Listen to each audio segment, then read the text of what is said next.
Welcome back to another episode of Myths and Mysteries in Black and White with your two hosts, Josh and Ed. Hello. First things first, as always, Ed, how you been, mate? All right, mate. All right. Actually, I feel better than what I thought I would. Yeah? Because actually, I think since Lewis's wedding, I actually had a good night having a drink. Yeah? Last night, didn't we? So Yeah, it was good.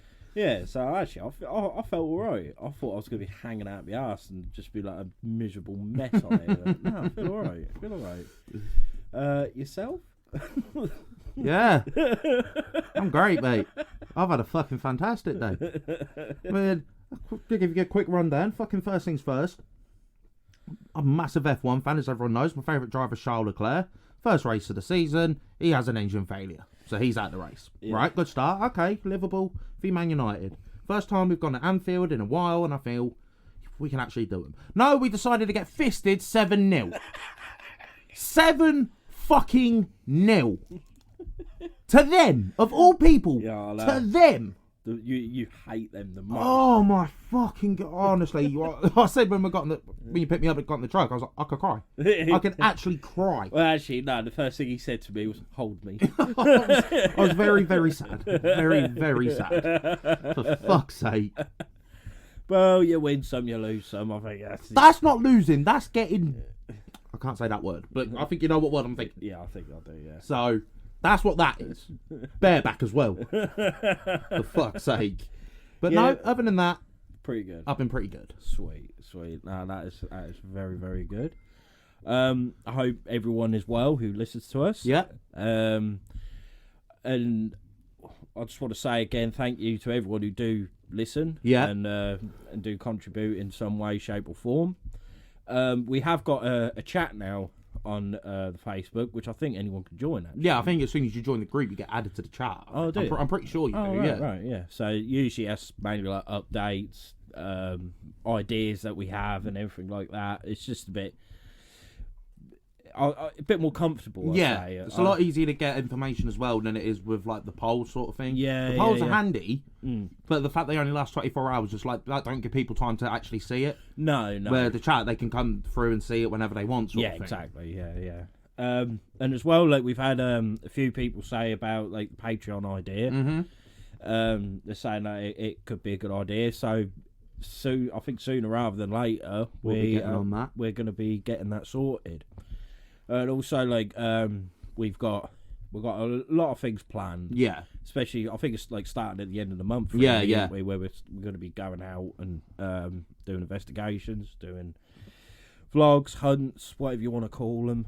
We are actually going to be stepping away from the office. Now the weather's getting warmer, we can finally get on it, sort of thing. Yeah, exactly. And let's say we're getting invited to the Dark Realms and Yeah. Wisbech Castle hunt, Which I'm buzzing for. I can't wait. Yeah, I'm really looking forward to it. It makes me real giddy. Yeah. when I see I that. think as that well we- is we the fact that mentioned. it's on a full moon. It just Yeah, adds that little yeah. bit of eeriness to it. Yeah, it does. So we better stock up on silver bullets. You never know. Also, just want to say again that apologies, there won't be a YouTube video version out this week. Oh no, you can't see our faces. Oh, shame. You just have to go back and watch some of the other ones. Yeah, exactly. But no, for those that don't know, we are running on a very standard laptop, Yes. recording the software, and Yeah. it's gotten to the point now that it's just like, lad, I can't handle this. Yeah. We've got the best out. Yeah, there, it's like should I say. don't have the facilities for that, big man. So, hopefully we'll be investing in a new laptop soon, and then we'll Yeah. be able to not only run videos again, but clearer videos. Clear. Yeah, they should be coming up like near on 4K, wouldn't they? So Yeah, exactly. So again, apologies for that. It will be for I won't say foreseeable future because that sounds bare long. Yeah, but yeah. for the time being, yeah, it will be just audio again until we can get a better laptop. yeah, I think so. I think that's the only way we could do it at the time being. Yeah. At the time being, until we get like a Patreon sorted or something like that, and hopefully with your guys' help, actually help us grow the podcast. Yeah, exactly. And make it better for you. Yeah. Like, we've mentioned it no end of times now. You're probably getting bored of hearing us say about it. But I'm telling you again.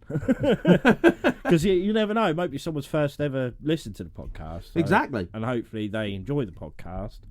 And they'll... So, welcome. Yeah, welcome to Mysteries in Black and White. Glad you could be here. Oosh. But no, as we said last week, this week we'll be talking about British urban legends. Yeah. Which Ed gave me a quick rundown, and we've got bear. There is a fair... We've got bear. It's So quite a menagerie. hopefully we can get through them all. If we Yeah. can't, there will be a part 2. Yeah. But we'll see how it We'll goes. see how it goes. Because after everyone, we've got to have A little bit of a discussion on it, Yeah, so- of course. And that's without us, touch wood, going on a tangent, which is inevitable. Yeah, so but the tangents are the best part. Exactly. Mate. So Exactly. we do it for you. You know what I mean? Like, don't pretend you don't love it. exactly. But no, like I say, when like as we're called myths and mysteries, so we spoke about like with the myth side, like mainly like cryptids and creatures and stuff like that. Whereas like your myths and legends, Yeah. it like. I don't know, like it could be such a menagerie Yeah. sort of thing, like from people to monsters and stuff like that. But yeah, I've always tried to keep us on the monsters, but we're having a bit of a menagerie today. Yeah, it's up. So without further ado, Ed, have at it. How about it? Right, first one I'm going to be talking about is Spring-Heeled Jack. Mm-hmm. Out of the night he came, a leaping, bounded Superman. Who terrified the English nation for more than 60 years. Oh, fucking hell. At first, tales of this devil-like figure who leaped from rooftop to rooftop was accepted as a hysterical nonsense. Okay, yep. I don't know what you were going to say then.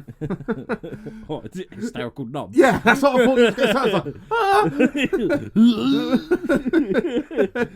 But in January 1838, this strange creature, or man, received official recognition when a barmaid, Polly Adams, was attacked while walking across Blackheath in South London. Mary Stevens, a servant girl, was terrified by what she saw on Barnes Common, and in Clapham Churchyard a woman was assaulted. No. So he was a bit of a bugger. Yeah. Lucy Scales, a butcher's daughter, was attacked in Limehouse, and Jane Alsop was also strangled by a cloaked creature in her own home before her family. Fucking hell. Managed to beat off her attacker, at which point he leapt and soared off into the darkness. Jane Alsop described her inhuman attacker to the London magistrates. He was wearing a kind of helmet and tight-fitting white costume like an oilskin, and he vomited blue and white flames. What the fuck? The Lord Mayor of London, Sir John Cohen, received complaints from several parts of London describing a demonic creature with eyes like balls of fire and hands like icy claws, and able to bound from rooftop to rooftop with ease. The police did not dismiss these stories, and even the Duke of Wellington, although aged nearly 70, went out armed on horseback to hunt and kill the monster. Go on, son. Go on, son. Who was this mysterious fiend who roamed London attacking women? During the 1850s and 60s, Spring-Heeled Jack was seen all over England, particularly in the Midlands. The army in 1870 set traps to catch him, after scared sentries reported being terrified by a man who sprang onto the roof of their sentry box. Also in 1870, angry townsfolk in Lincoln are reported to have shot at him in the street. Oh, excuse me. But he just laughed and bounded away, leaping over fences and even small buildings. For a while, as no one really had any idea who he was, suspicion rested on the eccentric Marquis of Waterford. But he was never vicious, even though he was considered wild by Victorian society and been branded as the Mad Marquis. Never vicious. The Donny spits blue and white fire. What? No, they're on about the Marquis of Waterford. Oh, right. He was never vicious. Right. They said it could have been him. Right. He was never vicious. Spring-Heeled Jack was last seen in 1904 at Everton in Liverpool. Sorry, Josh. You had to mention it, didn't you? Bounding up and down the streets, leaping from cobbles to rooftops and back. He vanished into the darkness when some brave souls tried to corner him, and he has not been seen since that day to this. Thing is that there's been a lot of pictures of Spring Heel Jack, Right. which I'll get one up right now. And he looks mainly human-like. Yeah. Mainly human-like. Oh, I ain't gonna look through my book. Fuck that. I've got a lot of books. Which one is it actually? It is this one. Oh, I might have a look for it. But this is the picture I've always, which is in the book. So there's no point me fucking getting it out because this is always one what I've pictured. Like, Yeah. I've always seen, but it's. Oh. They pretty much make him look like a man, like a very smart, like smartly dressed man with a pointed beard and horns, like a demon. Yeah. They've always pictured him as like some sort of demon because whatever it is, it's very supernatural. Well, yeah, definitely. But never been caught, never. Like I say, after 1904, he's never been seen again. So Scars has done him in. yeah, probably. He's in the fucking what's Mersey River. River Mersey. River Mersey. He's probably down there somewhere. Fuck off, lad! Come into my fucking house and stab you. You fucking rat. What's with this fucking jumping? You breathing flames for you fucking divvy. But yeah, I mean, you could look at pictures of Spring Heel Jack. We'll probably post it as well as it's good. Let's say it's a menagerie, so we'll have to make a bit of a collage. But yeah, no, very famous like Victorian era legend of the famous Spring Heel Jack. See, from the sounds of it, it just sounds like a serial killer, for lack of a better word. Like, never killed anyone. Well, an attacker then, I'd say. Yeah. Because It's just you could see he preyed on women. Yeah. He preyed on women. Exactly. Like, that was his target. So for me then to say like it's a full out demon or something like that seems a bit far fetched. Yeah. In a way. Well, Yeah, of course it's far fetched being a demon. It's the flame you know. thing that gets me. Do you know what I mean? I'm just like, well, where the hell did that come from? Yeah, it could. I don't know.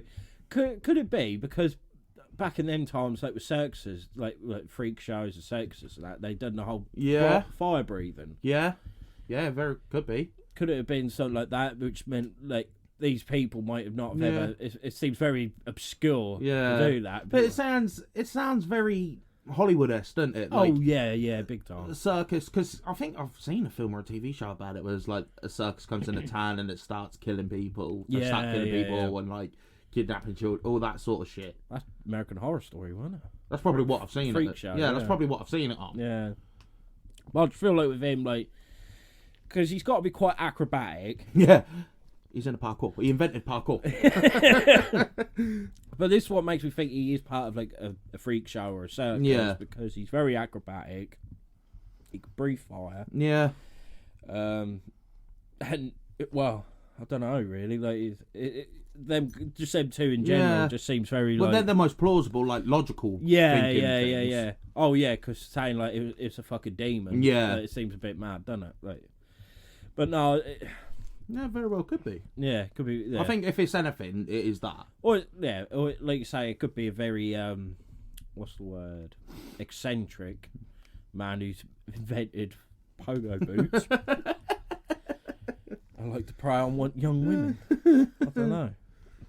And they just come up with the whole breathing fire thing. Just had more of a dramatic standpoint. Which it does. Yeah, it does.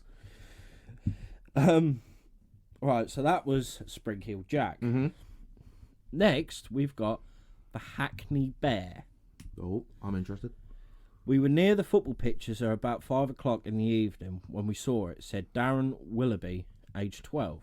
It was very close to us, standing on its hind legs and about 7 feet tall. Mm-hmm. It's not Bigfoot. Nah. Sadly. But it sounds about right for a bear. Yeah, like a black bear. Yeah. Definitely. On 27th December 1981, 4 boys from Lower Clapton took their dogs out for a walk across Hackney Marshes. past Millfields Road near the football pitches. Mm-hmm. The boys encountered a giant, great, growling, hairy thing. They met a bear in Hackney. A giant, great, growling, hairy thing. Whose nan's that now? So I'm pretty sure I've met a few people like that. But, that's all I've got for it. Righto. Hang on. Yeah. So, yeah, they apparently saw Saw a bear. Seen like Could have been bear. a private zoo. Bear got out. Yeah, very well could be, or And then random marshes. I know it's not a full-on out-and-out marshes, but you know what I mean, like a Hackney marshes sort of thing. Yeah. Makes sense to spot a wild animal there. yeah, of course, If it's got out, so to speak. yeah, because So- it's like yeah, Yeah. So that is the most.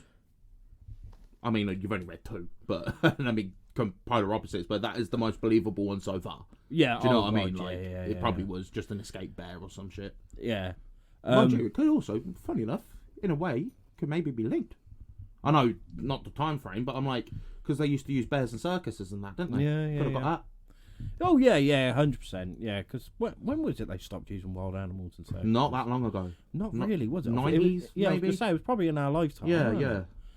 Where they stopped using wild animals, and it could have been stuff like this happening, where they were like, "Yeah, we got as well as the cruelty, behind Yeah. it all, but they, Oh, it's fucking horrible. yeah, it is fucking disgusting, Especially because, like, anyone who knows me or, like, if you've listened to the podcast knows that bear's my favourite animal. yeah, Seeing the abuse them fucking things went in, I will it's never, ever... disgusting. I mean, granted as well, because I've got a fear of clowns, but I will never, ever go to a circus in my life. No. Ever. Fuck that. There is a circus at King's Lynn in a minute. Do you want to go? We could burn it down, yeah. Go down. I'll put you forward to go up there. Nope. I may commit homicide. Or suicide, depends how it goes. Yeah. Really. One or the other. Yeah. It'll end in slide, I can tell you that. There'll be death. Yeah, no, I've got a bit more about it actually. Terrified university student Helen Murray said she took snaps while out for a stroll near Dead's Woodland, close to a path near the Old River Lee. The Old River Lee. She said she was stopped in her tracks by the unknown animal, which was larger than a person and covered in shaggy black fur. Mm-hmm. Black fur, Yeah. black bear. That sounded right condescending. But then, did they describe it as grey? No, Didn't they? I thought it said no, grey, shaggy. no, shaggy black. No, I mean before that, the other lot. Oh no, that was a giant great growling. Oh, great. Yeah, I thought you said grey. No, great. I tried to stay calm as I wasn't sure what kind of animal it was, or even if it was even alive. She said, "I'd had my phone ready to call 999. Then the creature moved. Somehow I managed to take a couple of pictures before I ran. I managed to get away, but was scared half to death." Miss Murray says she didn't contact the police because she thought they wouldn't believe her. Fair. Yeah. A spokeswoman for Hackney Police said there have been no other reports of sightings, while experts at London Zoo said the pictures were not clear enough for them to comment. Obviously. Mm-hmm. Probably theirs I got out. Yeah, they're like, It's no, that's no, definitely no, not. fuck Nah. All those are accounted for. Yeah. Yeah, he's just sleeping in the bed. The photos have revived memories of the unexplained case of a bear reportedly sighted in the marshes in 1981. Mm-hmm. 50 police officers, army marksmen, and a helicopter were drafted in to search the area, Jesus Christ. but the beast was never found. Officers at the time stressed the people who'd seen the animal were not hoaxers. Although they admitted they could have been victims of a hoax. Yeah. 2 bear carcasses had previously been found nearby in the River Lee, and it remains a mystery how they got there. Well, for fuck's sake. It don't take a genius to work out. Yeah, There's obviously a fucking pod of bears. Pod, pack, whatever you call them. Group. yeah. The bears in the yard. This is best.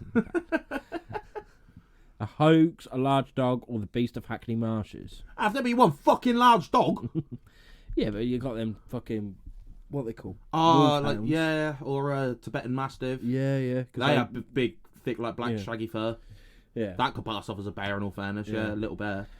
Yeah, but if they've already found bear carcasses, there's obviously been a family. Yeah, There's 100%. There's obviously been a family of And it bears makes sense out as there. well that they haven't attacked if it is a black bear. Yeah, Because they're the least aggressive out of a lot of them. that is very true.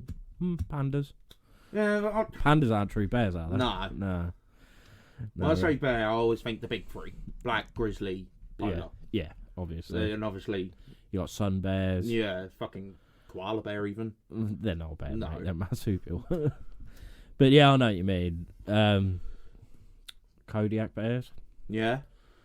But they're just like a big fucking grizzly, aren't they, Kodiaks? Pretty much. Yeah. But yeah, black bear out of the main three are the least big time. aggressive. They only ever really charge if they're protecting young, so to speak. Yeah, mother bear instinct. Otherwise, isn't it? they're more like inquisitive. Yeah, and they'll They'll come up to you and sniff you about, and they'll be like, "Yeah, no." Oh yeah, as soon as you try like stand up and look big, they fuck off. They hightail it out there. Oh, excuse me.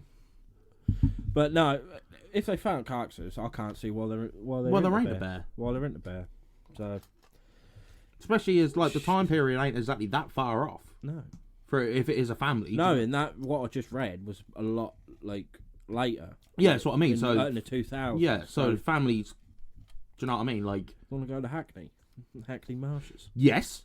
Potentially find a bear. I'm down. I'm fucking down. I got my new trailer. Put him on the back of that. Oh, mate. No, the only issue is I'd want to take it home. Yeah, I know. That's what I mean. But I can't have a bear. I can't justify having a bear as much as I'd love one. More than anything. I don't think I could justify it. Why not? That would be cool though, wouldn't it? So, I'll get my fucking dog on you. Yeah, alright, can't. I'll give it a random name. I don't know, like Pogo. So I'll get Pogo on you and they'll think, yeah, alright. Yeah, Bertie. Big fucking bear just comes out. It's like, go on, boy, get him. Oh, nah. Yeah, I think we spoke about it before, but that is the animal any animal in the world, that's what. Well, 100%. you'd have a grizzly, wouldn't you? Yeah. Well, no. I'd have, if it was the right surroundings and everything, I'd have a polar. Simply because it is the biggest. Yeah, honestly, take all the habitats and everything out of the equation. If you could just have any animal. Yeah, I think it would be a polar. Yeah. Simply, like I said, because it is the biggest. Yeah.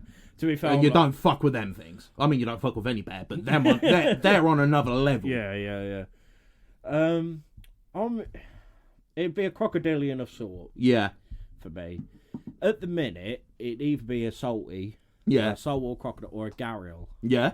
You know what I mean? Yeah. Are they the really long really snout ones, aren't they? Yeah, slim sort of thing. Yeah. But then they've got like a big, like their nose is just like a knobbly bit. Yeah. Yeah, if you don't know what a gharial is, they're from northern India.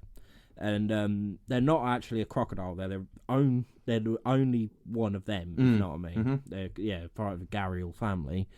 And they're quite easily to recognise because they've got a really long and really slender. It looks like every time they snap their jaw, It looks like it could snap. It could snap, but they're incredible fish hunters. They rarely attack people. And I found out actually, my sister sent me a video. They hatched their first captive young in America.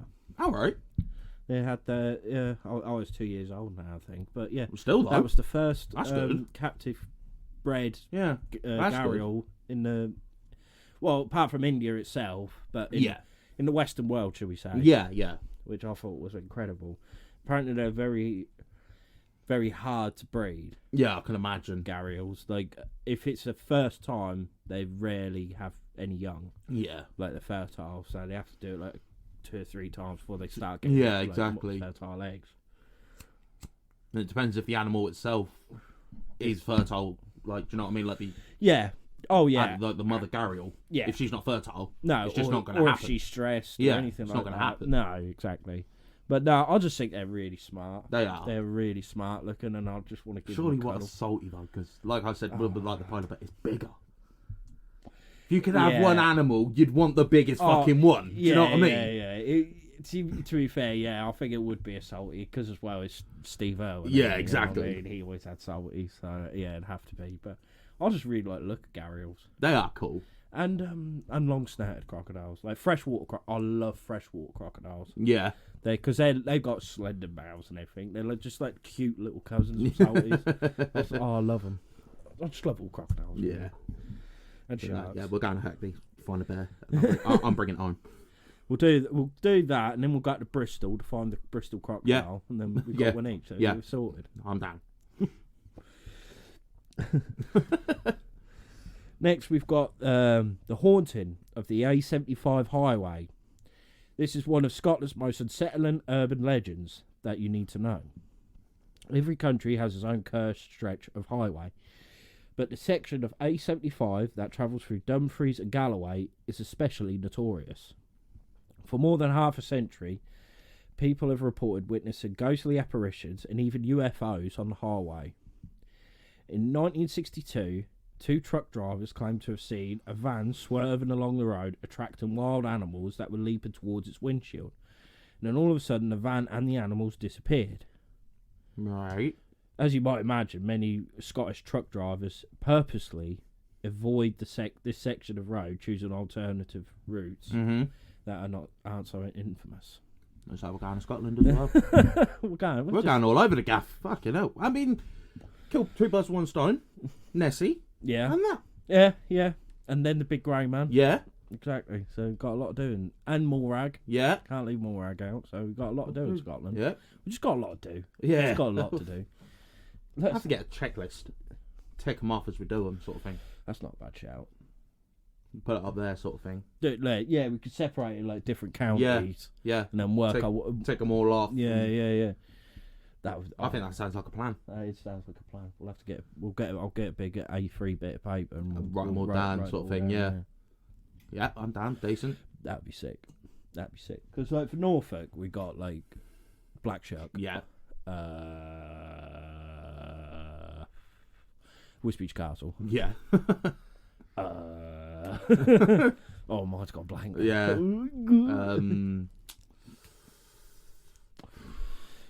I can't think. Eccles Sea Serpent. Fuck it. It works. Just go county to county. Yeah. And we'll just get different. That'd be a good series. That would. In all be a fairness. good series. We need to write the BBC. Yeah. Or ITV. No. We wait until we're successful and they come to us. And then we turn them down. Just to feel even more powerful. Like, fuck you. Fuck you, BBC. Yeah. We don't want to work with nonsense. We don't want to work with 70s entertainers. Fuck right off. Mugs. Got a Channel 4 with Hollyoaks.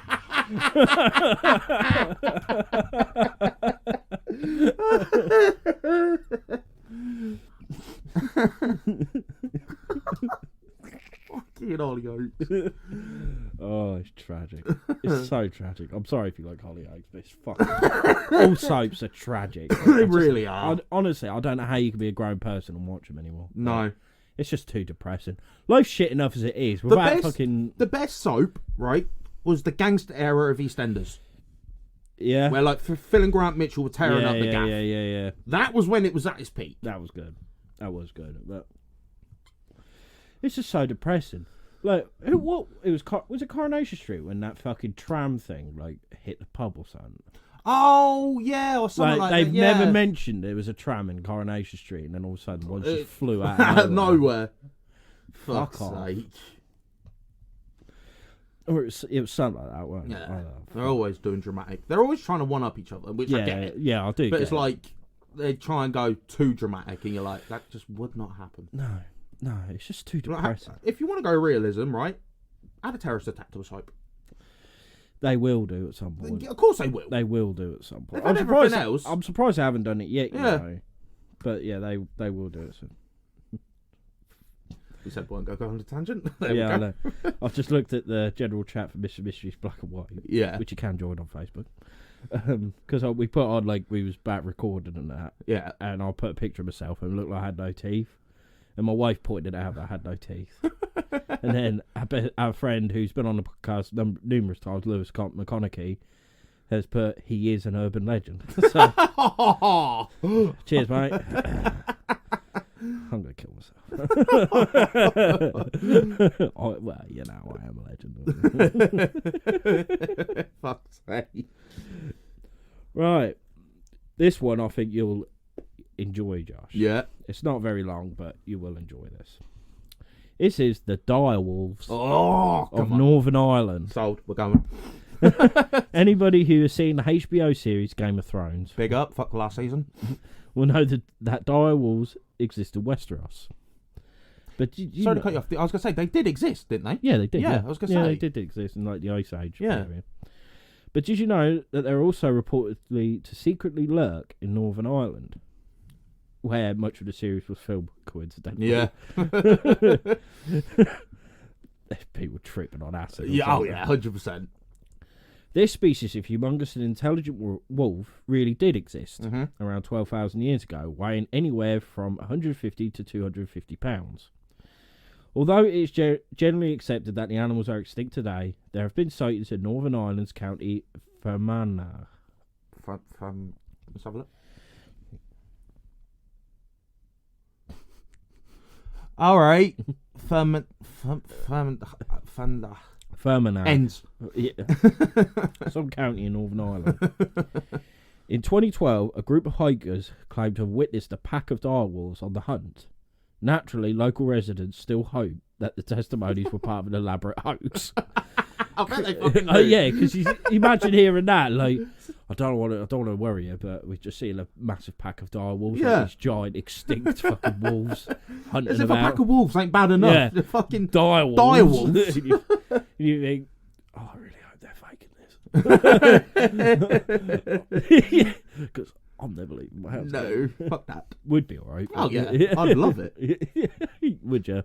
Yes. You'd love a pack of direwolves running at you. Well, no, not running at me, but I'd love to see them. Yeah. From a safe space. Yeah. When they can't get me, Yeah. then I'm buzzing. Oh, that would be pretty sick though. Just see, that would, But again, logically, it's not too far off. 12,000 years ago, in the grand scheme of things, it's not very long No, ago. and evolution. Mm. What? I mean, granted, it could just be a fucking massive wolf. Yeah. Because some wolves, you do see like videos and that. Like, you seen the one of that black wolf crossing. I think it's in Alaska. Yeah. Down the highway, and it just crosses. That thing could pass off as a direwolf. That was ridiculous. That was an alpha. That was huge. That alpha'd every alpha. But that's what I mean. That thing could easily pass off as a direwolf. Oh, so massively. it wouldn't shock me if it was just a massive wolf. Mm. Oh, excuse me. Wetting the old whistle.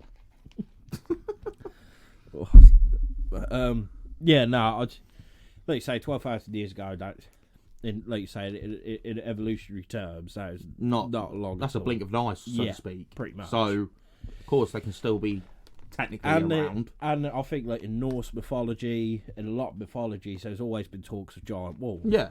And as well, like I've mentioned before, like werewolves, and dogmen, and stuff like that. Could it be something along them lines? Because I remember I got sent a video. I think it was in America, where I think I showed you it. It was like a man. I think he was hunting, and he had his dog with him, and all of a sudden this fucking great. It was a black wolf, but it absolutely dwarfed the dog, and it was chasing the dog. Shit. And old mate screaming and that, and it does eventually run off. But honestly, I've never seen an animal so large, like a wolf type animal so large. That's what I mean. A lot of people think, could it be a werewolf? Could it be a dire wolf? But just to show, we've just given two examples where wolves are just on another level, like a size. Yeah, It's very possible, especially in 2012. yeah, I was about to say it ain't that long ago, but fuck, I feel old. That is 10 years ago. 11 Oh, fuck, we're 23 now. Oh my god. 11 years ago. Oh, we're getting old. Yeah, we are, mate. We're 28 this year. Oh, what do you mean? We are 28 this year. Put in my cataracts. get ahead of the curb. But so yeah, that was the direwolves of Northern Ireland. Next, we've got the Heatherset Fanes. The what? The Heatherset Fanes. These are demonic creatures. Norfolk is also home to the Heatherset Fanes. These calf-sized creatures with abnormally large glowing eyes are even suggested to be a relation of Black Shuck. No. Although their territory is much smaller. In 1920, Walter Rye wrote of an encounter on the outskirts of Heatherset, where a man was knocked off his feet by a gust of wind, only to see something slinking away, with eyes like a bicycle lamp. Others said that they had seen the creatures many times, and always gave them plenty of room as they passed.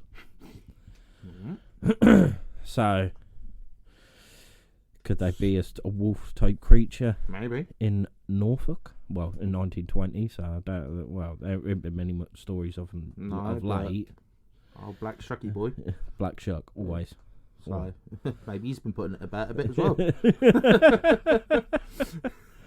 But I think what they say, like, because Black Shuck, that was the demon dog. Yeah. That was a hellhound, Yeah. pretty much. Whereas these, I feel like, even though they say it's got large glowing eyes, it just seems more like an actual dog. Yeah. An actual dog or a wolf or Yeah. that kind of creature. Which are eyes, you know yourself, if you've got a dog and you try and take a picture of them or shine a torch at them, especially at night, their eyes do look massive, terrifying. Yeah, look a lot bigger than what they actually are as well. And as well, if you like, you say you're knocked off, you're looking and you just see these eyes, and they're gonna look big. They're gonna look big, aren't they? Yeah, exactly. So yeah, so it could be very, very well much be, or it could be like a wolfhound or something like that. It could, you know what I mean? Like it could be just a dog. Yeah, well, yeah, exactly. After all this, it's just a pug. There's sausage dog just walking That'd away. be a bit embarrassing getting knocked off your bike by a sausage dog. How do you confuse getting knocked off by an animal or something with a gust of wind? Maybe because with 1920, like you wouldn't have had like the best lights on a fucking bike, That would is you? true. And you might, if it don't hit you yourself, it could have hit like the side of the bike. Yeah, and you've just gone. And you've just gone over. You think, fucking hell, that was. And it might have been a windy night. Yeah. And you think, fuck, that was windy. And then just look and seeing these pair of eyes looking at you. You think, fucking hell. Shuck. Old Shuck is coming to get me. This next one is in Norfolk as well. I've got a few from Norfolk, actually. You know, trying to keep it to our roots. Come on. This is called The Witch's Leg. Oh. We all know that Norfolk has a huge number of medieval churches. Some are still in use while others were eventually left to ruin. One of the latter is St Mary's in the woods near East Somerton. Not much is left there now, save the roofless tower and a handful of crumbling walls that would have once housed the nave. In the centre, a huge oak tree is grown, which one could mistake for a romantic sentiment if they did not know the truth. During the height of the English witch trials, which we have mentioned before, it is said that a suspected witch was buried alive under the church.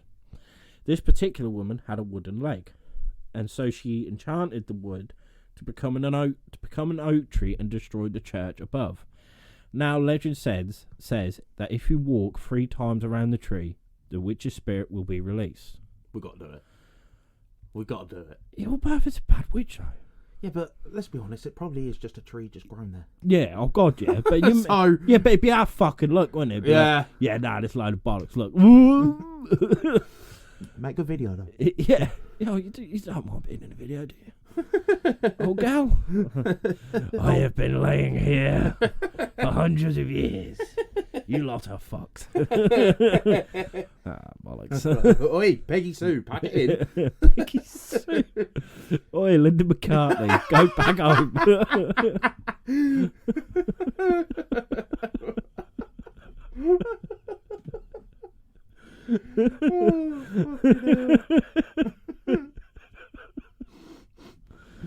Jesus Christ. Fucking hell. And this next one is called The Grey Lady of Tombland.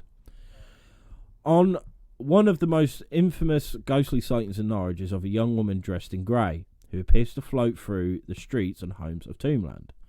There are several versions of her origin, but perhaps the most gruesome, which we like, is that she was a victim of the plague that swept through Norwich in 1578. Thousands succumbed to the illness over 2 years, and graveyards had to be razed to meet demand. In an attempt to quell the spread, it was ordered that anyone who was found to have the illness would be taken from their homes, which would be subsequently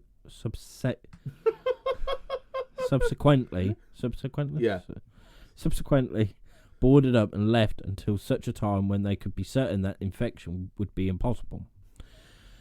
I can't believe mate, I had a right fucking stroke there. But when one house was unsealed by the bailiffs 40 days later, a shocking sight was found. The bodies of a man, woman and young girl were found who had presumably been too weak to call out as they were barricaded in. That would be horrific enough in itself. God. But when examined, it became apparent that the man and woman had strange marks on their bodies. Teeth marks.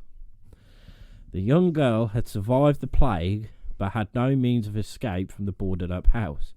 She had resorted to eating her parents out of hunger, only to choke on their flesh. Karma. Yeah. Fucking eat me now, will That's ya? what you get, you little shit. Now she is said to haunt the area of Tombland and Tombland Alley behind Augustine Stewart House. I'm not being funny, right? Oh no. If you're a parent Yeah. and your kid is trying to eat you. Yeah, but they're already dead. Oh, they were dead by that They're point. already dead. I was going to say, you'd clark the little fucker. Yeah, but but the thing is, if you were that ill with the plague, Yeah. you ain't moving. That's Like, true. you- That makes you, sense. You might be like, no, I'd be a stop. bit peaked if she did choke on her parents. Yeah, I know. Try to eat a dad's dick. Oh, God. Choked on that dick. Oh, God. Yeah, we can't go there. She fucking us, boy.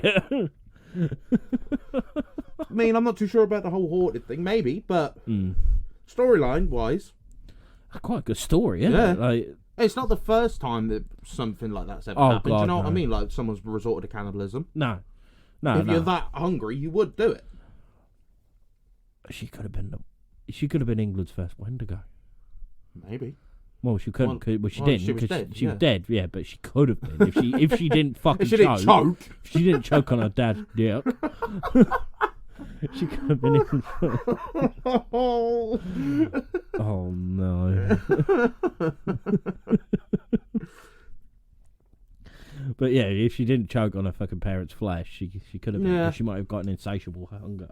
And she Maybe. became a Wendigo. This next is called the Lantern Men.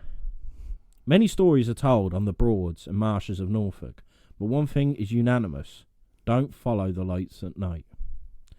In August 1809, the mist swept in across Thurleton Staithe as a group of sailors sat at the White Horse Inn, nursing a few drinks.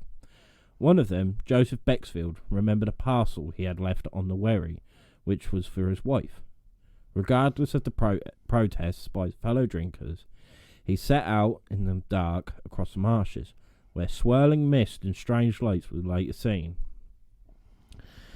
Lantern Man was afoot, and Joseph was never seen alive again. What a shit name for a superhero. Lantern Man! Sounds like a shit play, Joseph and the Lantern Men. Fuck's sake. Andrew Lloyd Webber got it all wrong, didn't he? He done Joseph as Technicolor Dreamcoat. Should have done it Joseph and his fucking Lantern Men. You know what? He was asking for it. His mates told him not to go. Yeah, exactly. Stay here, get pissed with us. Yeah. See, that's what happens when you simp. I'm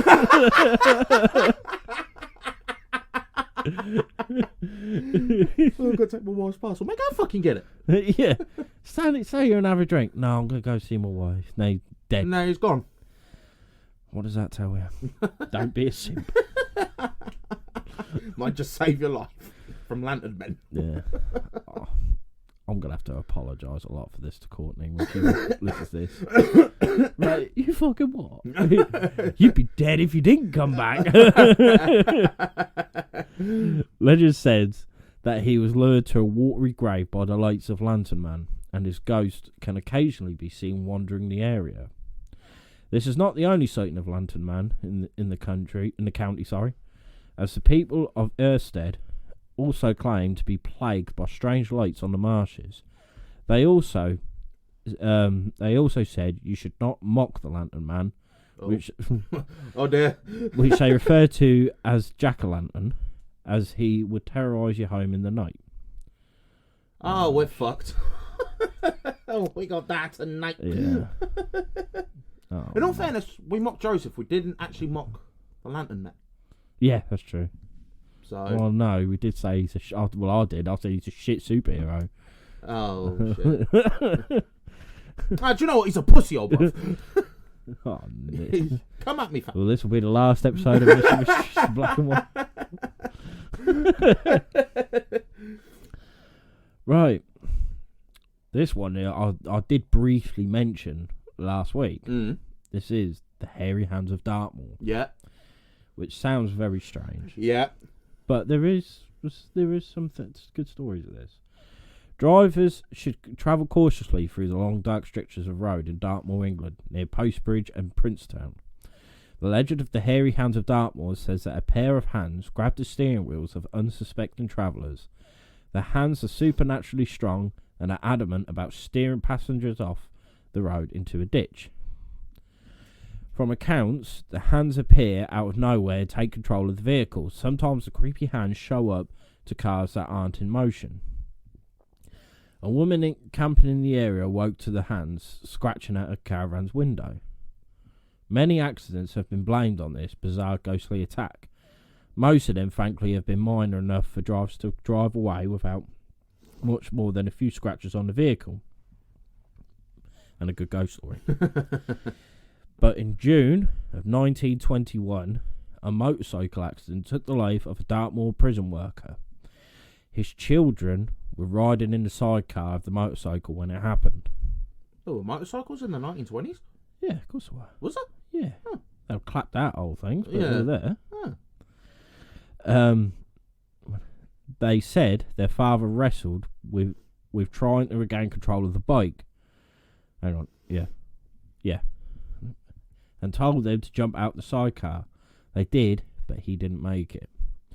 The story re-emerged years later when another motorcyclist drove off the road in almost the same exact place.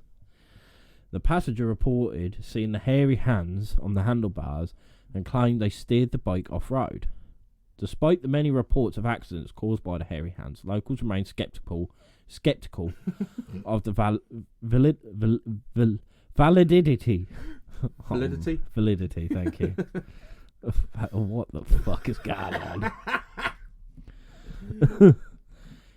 Here's the long dark stretch of road haunted by a maleficent ghost with hairy hands, hell bent on wrecking vehicles and taking lives, or is it simply a tale spun to explain the many accidents that occur in that area? Are the accidents caused by paranormal activity, or are they simply a consequence of driving too fast down a narrow road? More than likely. More than likely, especially seeing as there were motorbikes, motorcycles. Especially nowadays, motorcycles, they go mad. Yeah. They go very incredibly fast, incredibly quick acceleration down a narrow road. It's going to lose take control just for a second. Yeah. Yeet. Yeah, that's all it is. A little pothole, or you just, I don't know, you just fall asleep for that split second. Yeah. And that's it. You're done. Yeah. That's why I only want a big Harley, because that Can't really go faster than that. No, and I wouldn't want to either. Nah. Now this was another famous one. This is called Jenny Green Teeth. Yeah. Brush them. Huh? Brush them. Dirty pig. Stories of malicious water spirits seeking to drown the unwary that approach the water are common the world over. And in Lancashire is no different. Although now an old story many younger people are no longer familiar with. Many older Lancashire residents recall childhood warnings about the danger of Jenny Green Teeth. Jenny, if she had neglected... Oh, hang on. Further research found that this interpretation of the legend was common in northwest Lancashire district. Distinct from the more sinister stories of Jenny originated in Merseyside and South Lancashire. The South Lancashire version of Jenny Green Teeth is usually described as a malevolent water hag with green mottled skin, long hair and sharp pointed teeth, lurking out of sight beneath beds of duckweed in ponds, canals and gravel pits. She would attempt to drown children or the elderly that stray too close to her, dragging them into water and out of sight. Once a victim succumbed to drowning, Jenny would proceed to devour them. Other stories describe her perching in the upper branches of trees at night, although this may be due to a mistranslation as Jenny Hewlett is an old folk name for an owl that originates in northern England. Right. The name Jenny Green Teeth is closely linked to Lancashire, particularly the southwest part of the county as well as the city of Liverpool. Similar names are recorded in neighbouring counties, particularly Cheshire, which she is called Ginny, or Jenny Greenteeth, or simply Wicked Jenny. Wicked Jenny. Wicked Jenny. Her description and behaviour is notably similar to that of the Grindylow, another water spirit closely linked to northern England. Tales of similar malicious aquatic beings are found worldwide, including the Japanese kappa, the Australian bunyip, and the Scottish kelpie. Oh. Jenny Greenteeth is closely associated with bodies covered in duckweed to the point that her name is an old-fashioned term for the common water plant in Lancashire. Forming dense beds that cover surfaces of ponds, duckweed could look solid ground to the unwary, particularly children. It is likely the story of Jenny Greenteeth originated as an effective means of keeping children away, keeping children scared to approach water, and away from very real danger that duckweed choked ponds and gravel pits pose. Yeah, that makes sense. Say, Jenny Greenteeth sounds like her from The Ring. Yeah. Cindy, the TV's leaking. This bitch is messing up my flow.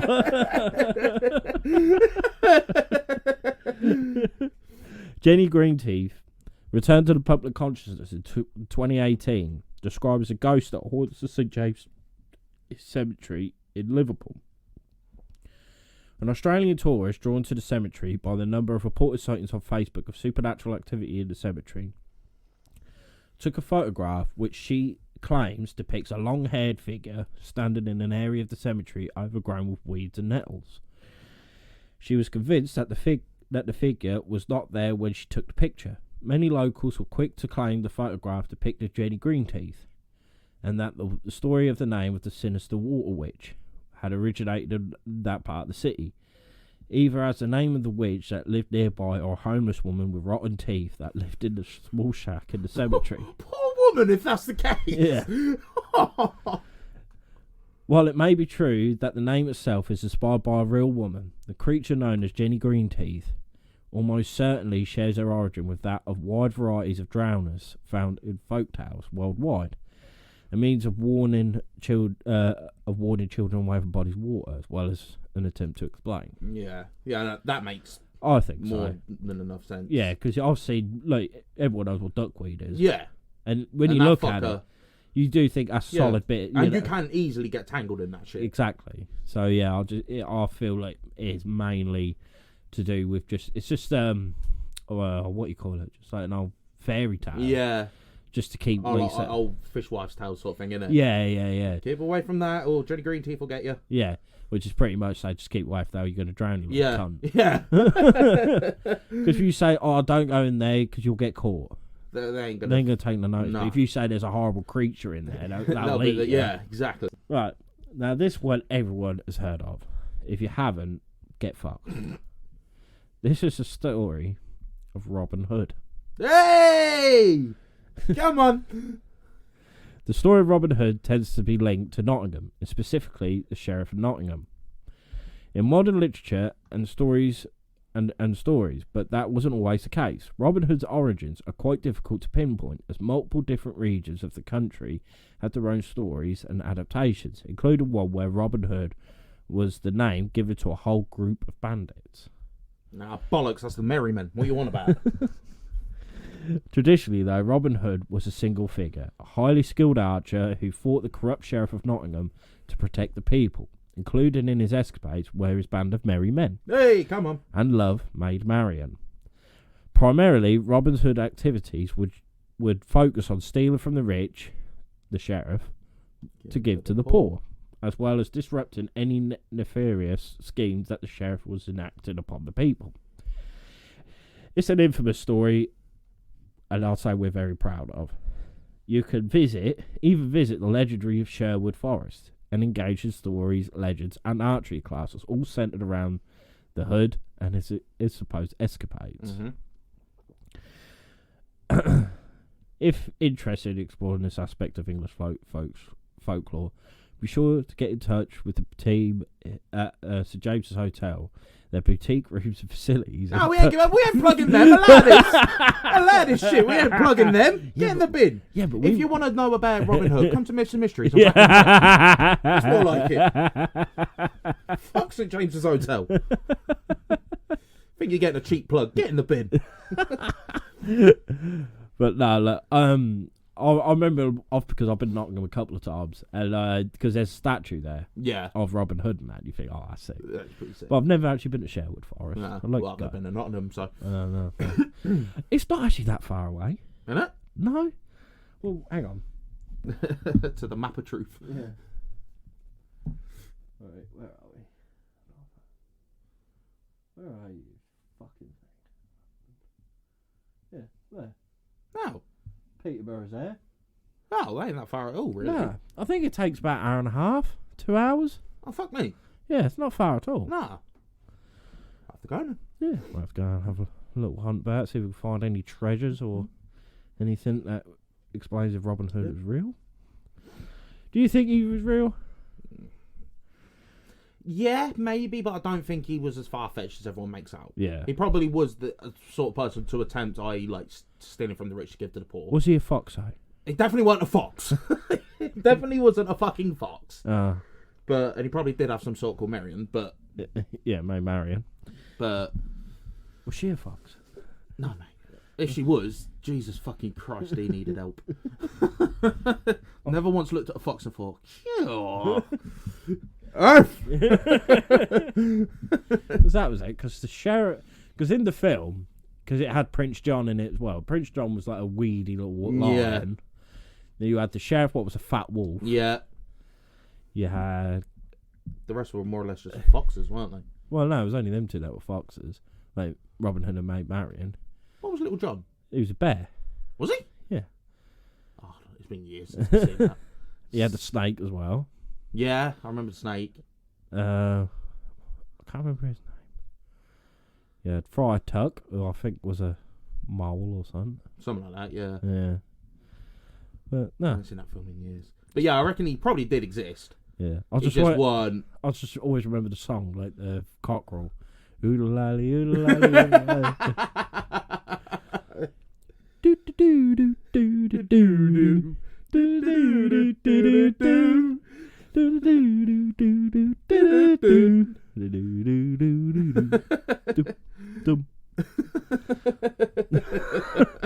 I used to love that film. Yeah. I might watch it later. I don't care. I don't even care. I love Disney films. I'm not even ashamed of it. Oh no, they're the goats. Yeah. Mine's me up because Courtney don't like Disney. Not like that, and I'm like, that's actually disgusting Yeah, I know. behaviour. no, like I feel like with some I hate of the it, youth. So many people don't watch Disney films. Like, I hate the youth. yeah, I know. Hate them. Like, what? You will kill Disney World. Pack it in. Yeah. Oh, I tell you, that would be a good. Well, it isn't really legend, but it's like a ghostly story about Disney World. It's about a kid hanging. I remember I saw it years ago on Twitter, and what was it? They were on a ride, and all of a sudden, like this person took a picture at the last second, and it was like of a kid hanging. Yeah, Fucking hell. fucking right weird. Do you know what? Now I think about it, I wish I did not a conspiracy, but like a backstory on Disney in general. All the shit that's gone wrong in like the world, and how much of a cunt Walt Disney actually was. Well, yeah, he was a fucking associated Nazi. with, yeah, he was associated with the Nazis, weren't he? Yeah, but the thing is, he was a prick. But like, I liked. Have you seen that film, like Saving Mr. Banks? No. It's about the woman who wrote Mary Poppins and everything, and her and Walt Disney were trying to like come to an agreement because he wanted to make the film, Right. and they had such a dispute like over Mr. Banks and everything like that, and but no, it's a good film. It's Tom Hanks. I've heard of it. Yeah, he played Walt Disney. It's very good. But no, like, and it's weird, isn't it? Like, for such apparently like quite a arsehole of a person, it's made the Kingdom of Dreams. Yeah, exactly. You know what I mean? It's a bit Like, mad when you think about it. and I think as well, there's also a thing about his ghost still haunts. I saw something about that. Still haunts the grounds. Yeah. Like, after dark. Yeah, I saw something about that. apparently No, that. I wish I covered that actually. I'll tell you what, I'll cover it on the Patreon. Yeah. Yeah, fucking plug there. Yeah. Because as well, Disney itself is like everyone thinks, oh, it's a magical place. It's so bad. Mm. Like, I have a cousin who used to work there. Did you? Oh, fucking. Well, I say she's my cousin through marriage kind of thing. Right. And she said everyone who works there, you basically, because same with America, the majority of the places you get paid through tips. Yeah. You don't actually get an set wage. Yeah. No matter how qualified you are, you start off as a cleaner. Yeah, it's a janitor. Yeah. Janitor, and you work your way up to, I think it goes from the janitor to shopkeeper or something like that. Yeah. To the mascots. Yeah. To the ride operators. All right. No matter how, so the ones that operate the rides have been there for bare long, so to speak. It says no matter how qualified you are or anything, you start off as a janitor and you work your way up, and apparently you are paid because you're not like receiving tips. Yeah, you're not receiving tips if you're a fucking janitor, so to speak. So you are getting paid next to nothing. It's not, you cannot live comfortably on that wage. No, you would be fucked. Yeah. I was like, that's a bit mad when you think how much money that place must turn over a year. Well, just Disney World, like Magic Kingdom itself. Yeah. That place must turn over fuck knows how much a year. Yeah, but then you got to think of all the maintenance of all the rides and all the costumes and stuff like that. But then at the same time, because you've got to have an admission fee, you can't just walk in sort of thing. No, yeah. And then you have the 2 firework displays every night. Yeah. Every day, sorry. Then the parades. There's a lot go on. Yeah. You do get a lot. You do get your bang for your buck, I feel. Oh, yeah, 100%. Especially because I remember when I went to America, we done like the package deal. Yeah. Where we got Magic Kingdom, Epcot, sorry Connor, SeaWorld, and... Did you do Animal Kingdom? No, that's the only one we didn't do. Animal Kingdom, yeah. That was good. They had a Tree of Life there. That was right sick. Yeah, that's the only one I wanted to do. Well, other than SeaWorld, but again, I was a kid, I didn't understand. I just wanted to see an orca. Yeah. I didn't have a clue what the hell they were going through. No kid does, really. No. But, what the fuck was the last one? Universal Studios. Oh, yeah. Yeah, because when we went, we done it all really. Like, we done Epcot, we done Magic Kingdom, we done Animal Kingdom. So we done SeaWorld, we done Universal. I think that's it. And Discovery Cove, which is part of SeaWorld. Yeah. And and no, like you say, as a kid, it is fucking magical. It is really fucking magical. But like with the Disney part, like it don't matter how old you are, I don't think. But when you get with SeaWorld, I'm not afraid to say it. I watched on YouTube not that long ago the actual firework display. Oh yeah, right in front of the castle where they have all the characters come out of the castle and it's It unbelievable. is mental. It is fucking mental, and it's like how much money must they spend on that? Yeah, because you think proper rigged up fireworks, they ain't cheap. No, not. And they're doing that twice a day. Yeah, that's got to be a fucking shit ton of money. And also like when we was at Animal Kingdom, they done a parade, and they had like these like carts, and they were like made like out of all like looked like firewood, right? But of all different animals, and fuck, they looked smart. Yeah, they do go. Give them credit. They go ham. Yeah, they do go ham. I will give them credit.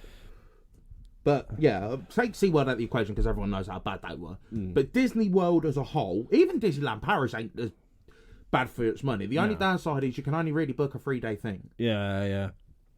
Because I remember I'd done Paris before I'd done Disney World, and Disney World obviously shits all over Paris. Oh yeah, but that's the OG. But Paris is a good one. I have to admit. I remember we have been, but I was only really little when we went, so I can't quite remember. How we got? Oh yeah, because Disney. Why Wizard of Oz Disney? Might have. Don't know. Because there's that whole thing of seeing a midget like hanging in the background of the Yellow Brick Road. Have you seen that? I've seen Wizard of Oz, but I don't remember a midget. I mean, the Munchkins were midgets. Oh yeah. But yeah, apparently there's a person hanging in the tree line. Oh God. In the back, yeah. Oh, lovely. Logan Paul was seen there.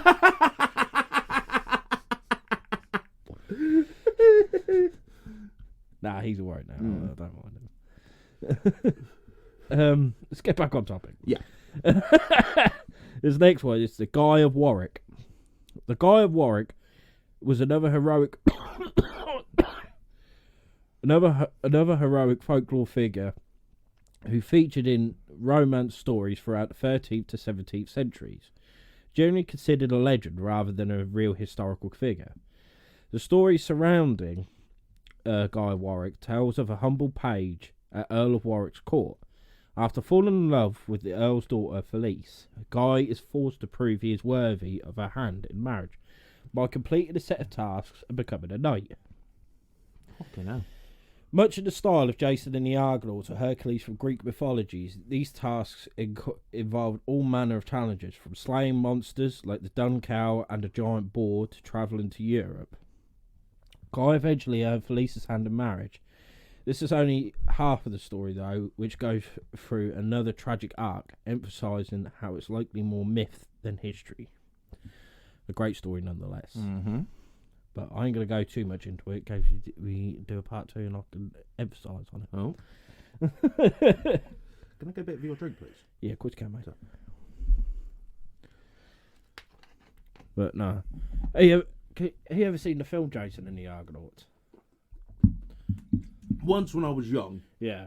but I haven't seen it in ages. It's got a lot of like the stop motion skeletons and stuff like that. Very good, though.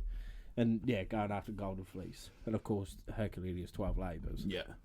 Which we will Must cover. have really fancied this woman. Just to get a hand in marriage. Yeah. Got to do all this shit. I'm like, nah, fuck that, bruv. She ain't even all that. She's What butters. about if it's Margot Robbie? Oh, yeah, fucking hell, I'll do anything. Exactly. I'll do anything. Exactly.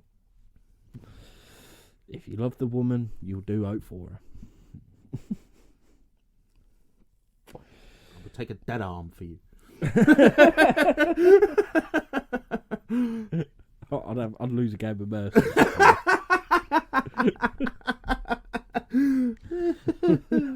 Fuck's sake. The next one is the Lincoln Imp. Not Tyrion. Oh. The Lincoln Imp began life as a simple feature inside Lincoln Cathedral. Since then, the figure has become a symbol of the city, likely a surprise for the initial carver who created the piece. The legend surrounding the Lincoln Imp focuses on Satan, sending 2 imps to Earth to cause mischief. Upon reaching the city of Lincoln and Lincoln Cathedral, the imps began damaging the building before being stopped by an angel, who turned one of them to stone, leaving the adornment we see today. The other imp is said to have gone to Grimsby, where it too was eventually turned to stone in St James's Church. I don't know why, but I just thought of the Grimsby brothers. Yeah, that's instantly what come in my head. Have a go if you think you're hard enough. Never slag off a Grimsby lass. Yeah. What a film. What? It's just a shit show, really. It's so good. It's so good. It's just him in it. How he's got away with half of these films, I never know. I will never know. I will never know. Like, I'm surprised I'm surprised he's never done prison time No. for some of them. Fucking hell. The next one is called Jack O'Kent. No. Hailing back.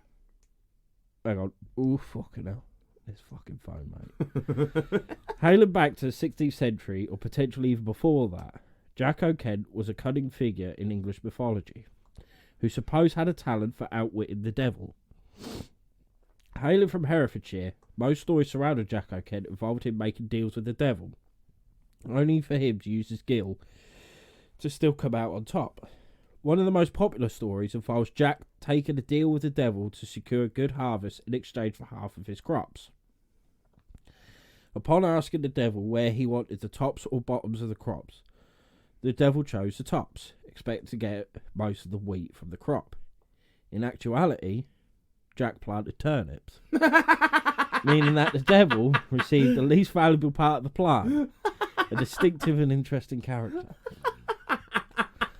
He done him dirty. Oh. He's thinking, he's doing wheat or something. Yeah, I'm a mug. What a mug. So what have you done? Turnips. Fuck. Right, that. Yeah, use the mug now, you little prick. Yeah. The devil's been had. You don't see that on Supernatural. Oh, mate, you need to watch it. Yeah. You need to watch it. It's so good. Like, where are we? Season 8 at the minute. Have you seen Zada?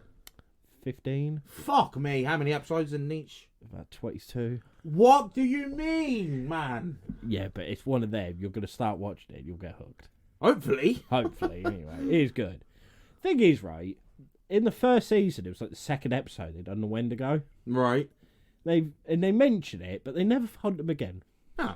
And that rope pisses me off. They do vampires no end of times and stuff like that. Yeah. Like, So what's the premise of the story? The devil's just sending them or something? no, it's just the premise of the story is just two brothers, Sam and Dean Winchester. Mm. The real first of it is a demon, not the devil, a demon itself killed their mum Right. years and years ago, a yellow-eyed demon. Ever since then, John, who was the dad, became a hunter and used to travel the country of America, and he takes Sam and Dean with him Right. and taught them how to be hunters.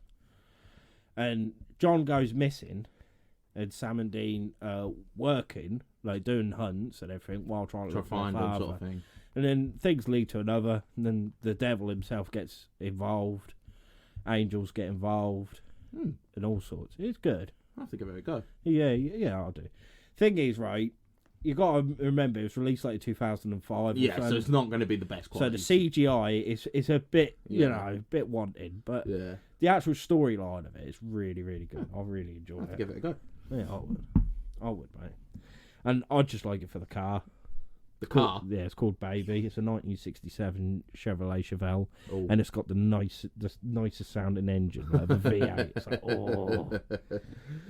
And there's and I ain't gonna spoil it, but there's a bloke who comes into it. He's called Bobby Singer, and he becomes like a dad to Sam. Yeah. And he's so funny. He just calls me Egypt all the time and everything. he's like so clever. He's like really clever with it all, and he's like he's like their mentor kind of thing. It's so good. And the angel at Castiel, he's funny as fuck. Alright, anyway. This is The Cold Hand of Hilton. The story of the cold lad. What else? Cold lad of Hilton.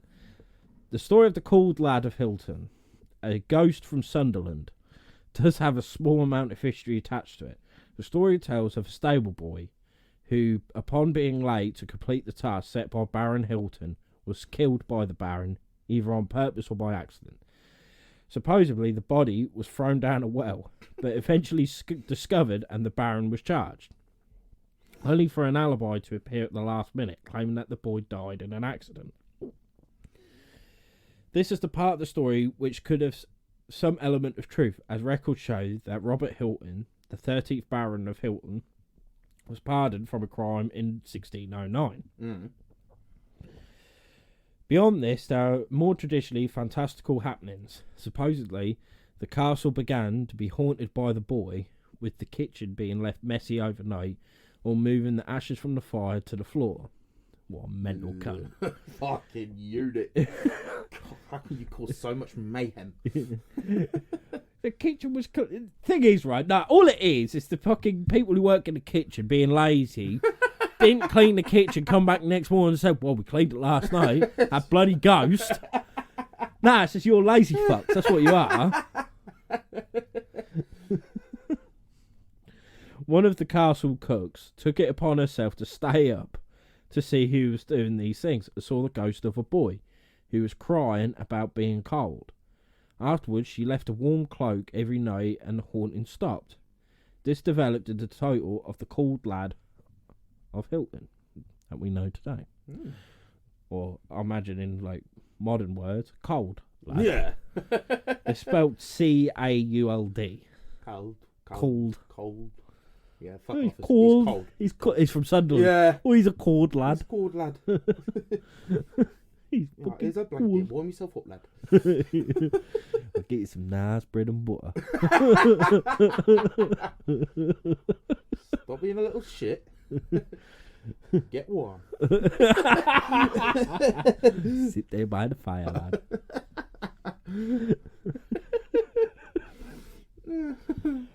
And this one is an also famous one. And my boy Charlie Hunnam played him. Oh, This is the story of King Arthur. come on.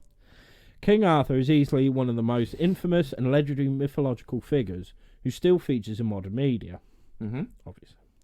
Stories of King Arthur gained such traction that at a point many believed that he was a real figure.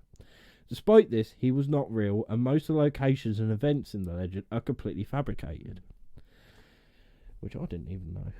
I thought he was a real person. I thought he was a real person, but I mean, it makes sense. I've never heard of somewhere in England called Camelot. No, true. King Arthur's story is one of the most complex English folklore tales, with multiple stages covering how he pulled the sword from the stone and became king, as well as his escapades with the Knights of the Round Table and the Holy Grail. Mm-hmm.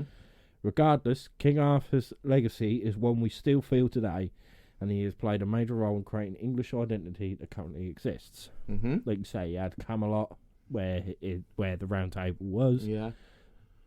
Thing is, though, every time I think of King Arthur, I think of the Monty Python. Yeah. Monty Python and Holy Grail. I've never seen it. You've never seen it? Nah. Boy, I'll never forget. Right, this is where me and Liam became like right close, because we've both seen it and everything. And there's a bit with the Black Knight. With a Black Knight. And King Arthur asks to pass. He says, no, you shall not pass. And they start having a fight. Yeah. King Arthur cuts one of his arms off. And he was like, right, yeah, you had a good fight. And he was like, no, you ain't going. He was like, I've just cut your arm off. He went, I've had worse. He was like, you got no arm. He was like, it's tis but a scratch. So they have a fight again. He cuts his other arm off. He was like, no, I'll kick you to death. So he cuts one of his legs off and he's hopping about. He says, no, you're still not getting back. Cuts his other leg off. And he says, well, as King Arthur's going along, he says, come back here, I'll bite your ankles, I'll bite your legs off. And the best thing, one of the funniest things, like how they thought of it, it's just class. Like they weren't on horses. Right. He was pretending he was on a horse, and he had a slave behind him with 2 coconuts. Doing the trotting. Yeah. That was literally it. I'm telling you. If you get the chance, you gotta watch it. Because it's so mad. Like there was a killer rabbit in it. What the fuck? Yeah. And it's the bit. One of the bits at the end. It was like this bridge I had to cross, and a bloke was there, and he says, if you get the question right, you could cross. If not, you go to hellfire. And it'd be like, what's 1 + 1 to one of them? And they'd say 2. He said, right, there you go. And one of them, he was, I don't know, it was like, what's the capital of Namibia? I can't remember quite what it was. And they're like, I don't know. And then he just gets sprung in the air and he goes into fucking hellfire. Honestly, it is so mad. It's so mad. It's so funny. It's just classic old British humour. It's so funny. Because it's John Cleese, isn't it? Yeah. Yeah. No, if you can, you want to watch it. And who were part? There was King Arthur, there was Sir Lancelot, Percival, Galahad. You're thinking of Kingsman, aren't you? Yeah. Yeah. Yeah, Lancelot, Percival, Galahad, Merlin. Yeah. Oh, how did we fucking forget him? Yeah. Oh, fuck.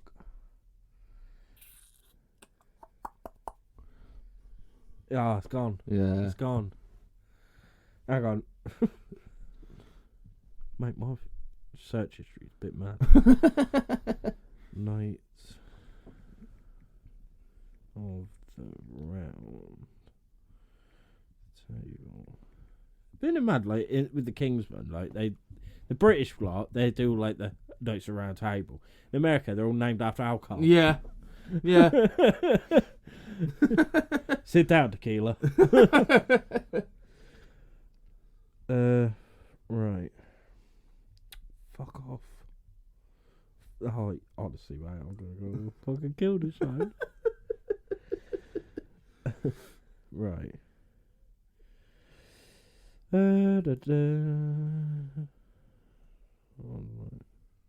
Perfect. Tristan.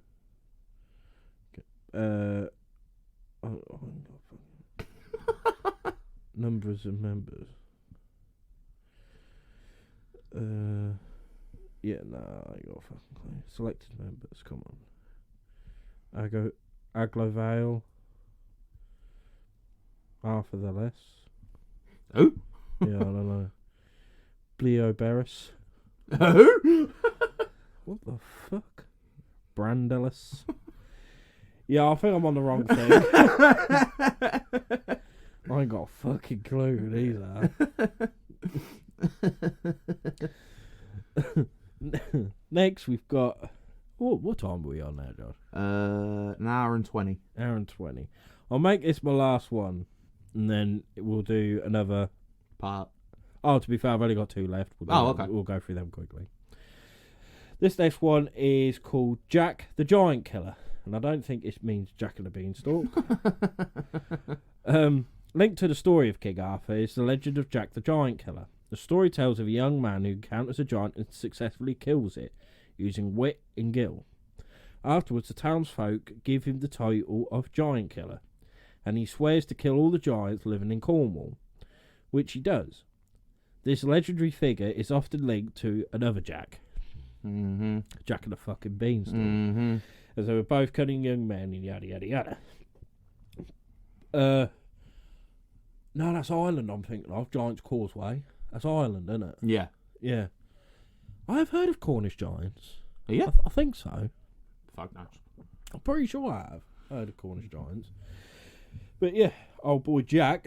Down him in. Done him in. That'd be pretty cool to have that. That would. Have that title. Like, oh, he's the giant killer. But, yeah, I am. What you say? What you say, boy?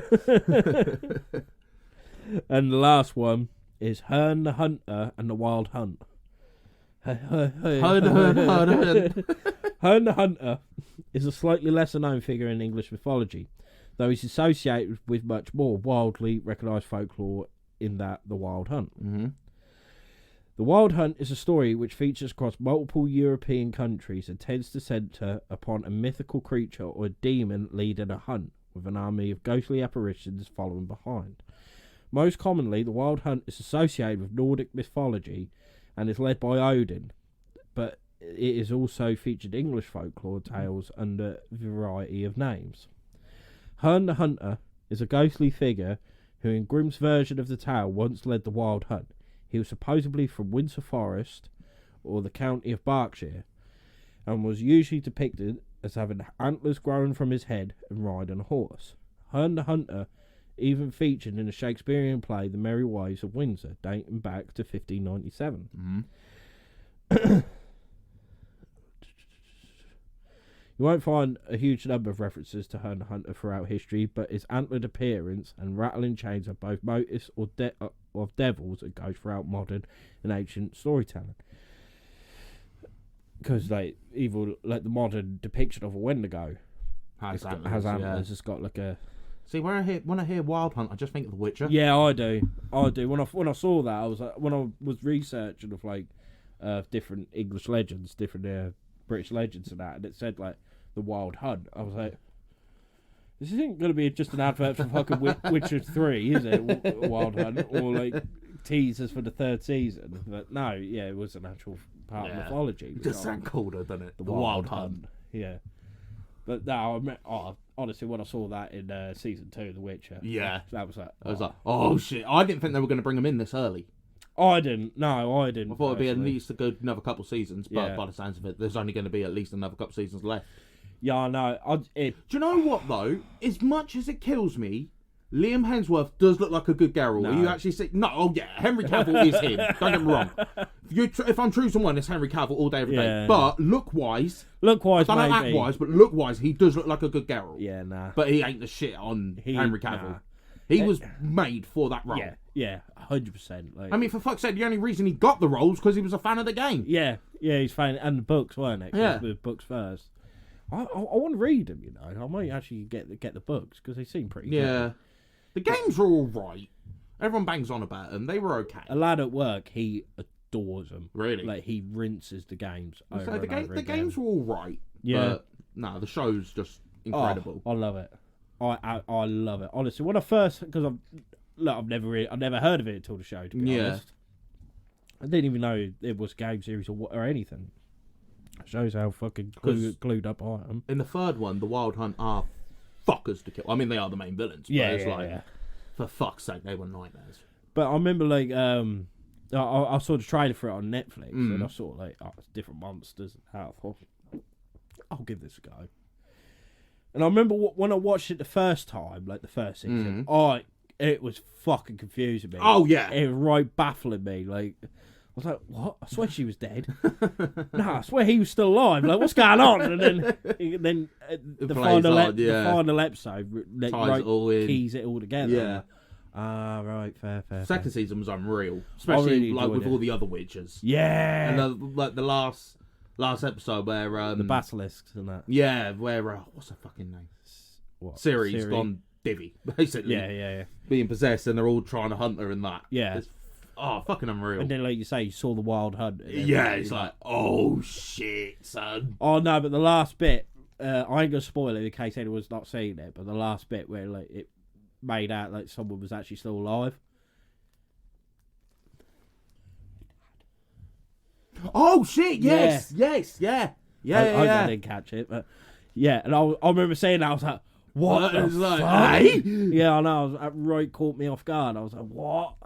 It does make sense why she was so wanted. But it's fucking brutal as well with the elves and the babies. Yeah, I know. Well, because her baby got killed, so she kills every other fucking baby in the area. I'm like, what the? It's just how you hear them all crying. Yeah. She like does something and they just all deadly go silent. Yeah.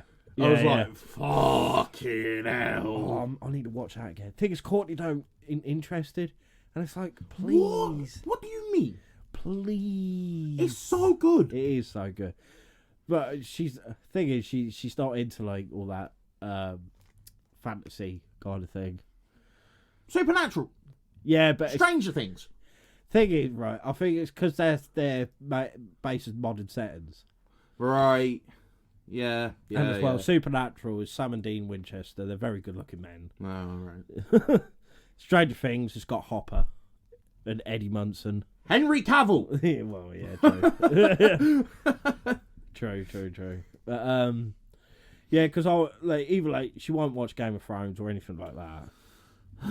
Yeah, I know. But I'm telling you now, she's watching Vikings. Yeah. After we've watched Supernatural, we're watching Vikings. Yeah. And You need to get on that. It's so good. Wait, it's so fucking I am good. Ragnar. I am Ragnar Lothbrok. But so yeah, that is a starter, shall we say, for different legends and out of Great Britain. I'll say they're the most well known. Yeah. Well known, especially like Spring Hill Jack, Jenny Green Teeth, the Hairy Hands of Dartmoor and stuff like that. Yeah. When I came into doing it, those three were the main ones I was thinking of. Yeah, to be fair. When all the others have, like, you got to mention King Arthur because that's a legend. Robin Hood, yeah. Still good. He's not a fox. I love it. That was such a good film. It really was. Such a good. But again, I haven't seen the Taron Egerton one. No, I ain't seen that. I ain't even seen the Russell Crowe one. Robin Hood. You know what? I don't think I have either. No. I think just seen the cartoon one. Robin Hood Men in Tights. It's a piss take. Oh, right. It's so good. They do a song and it's literally them singing about how they're in tights. We're men in tights. Always going around looking for fights. Fuck's sake. Honestly, then it's like, we're men in tights. Honestly, I was like, oh, it's by Mel Brooks. All right. Honestly, that's a good one. That is a good one. That's a proper piss take. It is funny as fuck. I'm pretty sure, you know, in the third season of Stranger Things, you know, the mayor, that corrupted fucker. I think that was him who played Robin Hood. Oh, right. Yeah, I feel like it is. He was also in The Princess Bride, I think. Not close. Nah, I don't know.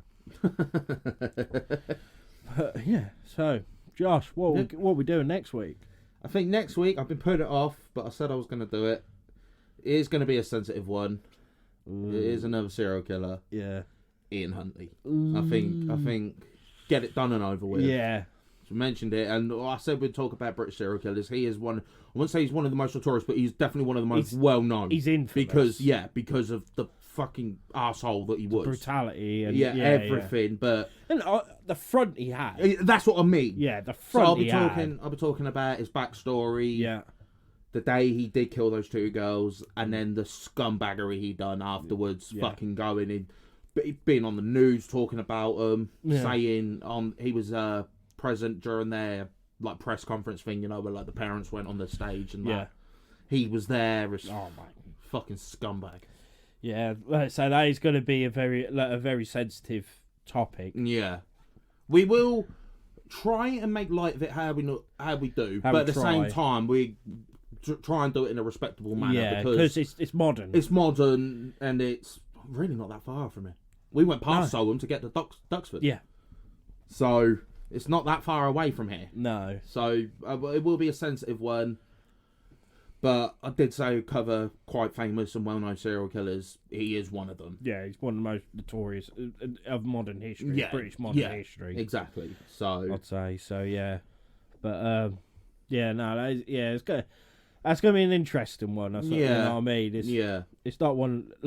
It sounds bad. It's not one that you're particularly looking forward to, but it's something that you want to talk about. Yeah, exactly. You know what I mean? Yeah, exactly. It's because as bad as it was, you've also got to think in the same semi-blissful way, it did bring the likes of school checks and like background checks and everything into play because of him. Yeah. So, okay, it was horrible and obviously you would rather it not happen. Yeah, of course. But at least something semi-good has come out of it where people do have to have background checks and everything before you work in the school. Yeah, and shit like that. Yeah, no, I know exactly what you're saying. No, I know exactly what you're saying. That's fair. That's fair. And like I said, I'll be talking about his background and how much of a cunt he was. Yeah. But then as well, mentioning Ian Huntley, I'll obviously be mentioning Maxine Carr as well, who was his girlfriend who was involved in accomplice. It. Yeah. Yeah. I'd say she's just as guilty. Yeah. She's just as guilty, but she was definitely groomed. Yeah. To it. Yeah. Because he was just an abusive piece of shit. Yeah. He really was a vile fucking scumbag.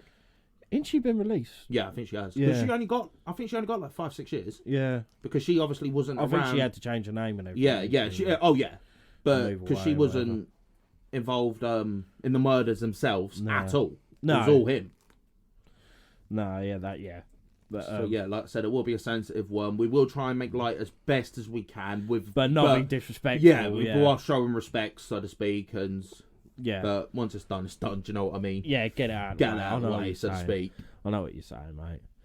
Yeah, that's gonna be an interesting one, difficult one, I'd say. But it's what we got to do, isn't it? Yeah, exactly. It's what we got to put it out there for people to listen to, and especially people that might not know. No, especially if true. you're from other countries. Yeah, that is very true. Because I highly doubt people in America. If you're from America and you're listening, let us know. Yeah. I highly doubt people in America know about this guy. No, really, no. Yeah, no, I agree. Because there's people like who have done very similar things in America we've never heard. Yeah, of, exactly. You know what I mean? And I think as well the reason I don't want to say interested, but I'm intrigued by it. I think it's because it's one of the 3 that I will cover that we was actually around for, or like that we can vaguely remember. Like I remember clear as day seeing on the news the picture of Hannah and Jessica. Yeah. In the United Tops when they were still missing. Yeah. I still can picture that clear as day. So I think knowing the story and actually growing up, knowing what happened, it really does hit home because that was our first one, or at least the one that I can vaguely remember. Yeah. That was the first one I proper heard of. Same here. Yeah. And then the other 2 I'll cover are Joanne Dennehy from Peterborough and Raoul Moat. Yeah. So, and obviously we all know what happened with Raoul Moat in that. Yeah. And again, the Joanne Dennehy one I'm covering because she's literally down the road from us. She was in Peterborough. Yeah, which we visit often, which, to be fair. There's a little bit of headline. Where she was living was not that far from where my dad lives. Oh, really? Not that far at all. He's in Orton, isn't he? Yeah. I don't think she was in Orton specifically. Oundle? Yeah, I think something like that. Yeah. But she was very, very close. Oh, fucking So I was like, who? What dear? Because she was just a fucking lunatic. Yeah. Which is schizophrenic or something. Yeah, I don't know what the fuck. Yeah. She was just tapped. She was a fucking weirdo, mate. Well, yeah, that's very true. But no, I hope people have enjoyed this week. Yeah. Have you enjoyed it? Yeah, I have actually. Yeah. Let's say it's a bit of a variety. Yeah, exactly. Bit of variety for you. So yeah, I'm still looking. Like, yeah, you can't help it now. No, I know. But no, I hope everyone enjoyed it. You can find us on Facebook. which is Missing Mysteries in black and white. You can follow us on Instagram, which is Missing Mysteries _. You can email us. I mean, you can actually email me and Josh at missingmysteries@outlook.com. All one word. All one word. No caps. No caps. Nothing. It's just missingmysteries@outlook.com. You can show us any, send us any experiences you've had, if it's cryptid, if it's ghost, UFO, demon, whatever. Yeah. If you want us to do an investigation near your area. Yeah. If you want just to critique us, we might have got something wrong. Yeah. Or anything Or give like your that. opinion on something, or elaborate. Yeah. Be like, oh, yeah, when you done this certain thing on this episode, you could have mentioned X, Y, Z. Yeah, exactly. Even if you want to criticise us, as long as it's in a respectable way. Yeah, I know. Because if you do it bluntly, I will tell you to go fuck off. But, if you say you lot was shit, I'm like, yeah, I was so's your face. Yeah, we'll tell that to the 1,600 people that are listening, you mug. But no, if in a constructive and professional and respectable manner, I'm more than happy to listen to anyone's criticism. Because we want to be better. Yeah, exactly. So if you have an idea of how we can be better, please let us know. Yeah. Mate, if you want to email, just say a random, what colour boxes are you wearing? I'll take it. Because you've emailed. Yeah, and I will answer. If I just get a message off you later, like, Ed, what colour box are you wearing? And someone's emailed us. I'm like, what? But, yeah, or if you've got an idea for us to cover, what we could do, or literally anything, absolutely anything. Don't, like say we've always said, we don't have to be anything to do with the podcast. No, not at all. Or anything. If you want to know more a bit about us, ourselves, how we're doing, and literally anything. Yeah, exactly. Even right, if some people are listening that are struggling or anything like that, and you just want to talk to someone, yeah. We're more than happy. Yeah, exactly. We're not exactly professional in that manner. We might not give you the best advice, but we will listen. We will listen. And we will try and help you as best as we can. Because I feel like, because we've been through it. Exactly. We've got a bit of experience. Yeah, exactly. We could give you our insight, because like I've told Josh, I ain't going to go too much into it. It's a bit of a sensitive subject, but I've got a family member at the minute who's struggling. Yeah. Really struggling with mental health, and we're getting him there. We're getting him there. But it does affect anyone. So if anyone listening is seriously struggling with anything, yeah, you feel like no one's there to listen or talk to, we are more than happy to talk to you. Yeah, we're more than fucking happy. We're very happy to talk to you, because because I feel like we're very lucky with the network of friends we have. Exactly. Who are very open-minded, who will talk to us. Yeah. You know what I mean? So, and some people haven't got that. Exactly. So we just want to make sure that you know that there is people out there. Yeah. We're a couple of them. Exactly. You know, we're goofballs, you know. Yeah. We take the piss and everything, but when it comes to it, we care. We can be, yeah, exactly. We do care. So literally, you can email us anything. And it doesn't have to be through an email either. No. If you want to ask us anything to do with the podcast, us in general, or literally anything, you can message us through Facebook. Yeah. You can message us through Instagram. Yeah. Leave a comment on the YouTube. Yeah. Literally any way you can contact us. Yeah. Feel more than happy to do so. Exactly. And speaking of YouTube, you can subscribe to us, which is Missing Mysteries, but the best way to find it is through the Facebook group. Honestly, the Facebook group is the best way for everything. Yeah. 100%. If you're coming from Instagram, I think we've got a link on there to our Facebook. I think. If not, we'll put it on there. Yeah. That's the best way to get on there. Follow us on there. You get all the up-to-date. We put polls on. We ask questions. And we got to put more effort in the Instagram. I know we said last week and we haven't, but we really desperately need to put more effort in the Instagram. I think I'm going to have to do it myself. Yeah. I'll do it. Either you or me. Yeah. We'll have to do it ourselves now, I think. Yeah, no worries. You can listen to us, which you are already, hopefully. But you can listen to us at Josh. Spotify, Podbean, Amazon, Samsung, Podchaser, Player FM, and iHeartRadio. Swell. And hopefully soon we will have a Patreon where we'll have 3 different classes, like different prices, and you get a certain amount. You get like we haven't really gone through it. We might go through a bit after we've recorded. You'll have like a third tier, which will be quite minimal, let's be honest. Mm-hmm. Then you have a mid tier, which you get a little bit more. And then you get your top tier, which will have everything. Yeah. Which will be giveaways, special episodes where we talk about anything and everything. Mm-hmm. Reacts, live streams. Yeah. Behind the scenes.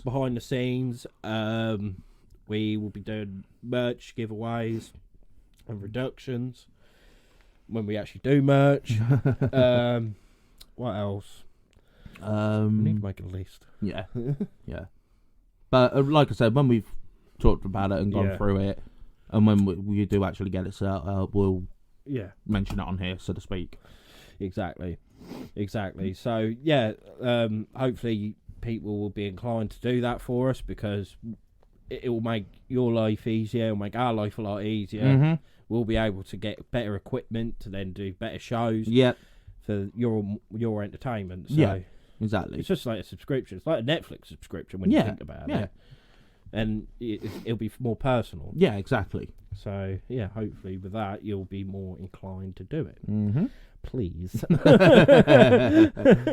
And as well, I imagine say with the top tier, we could do like, we'll go like for our different investigations and everything. We'll do like a pre-show.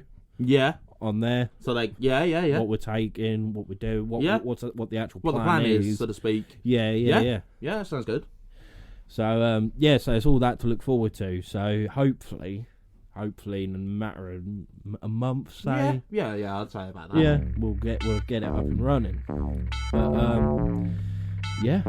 think we're about done. Alright. So once again, thank you very much for listening, and we'll see you on the next one. See ya. Bye.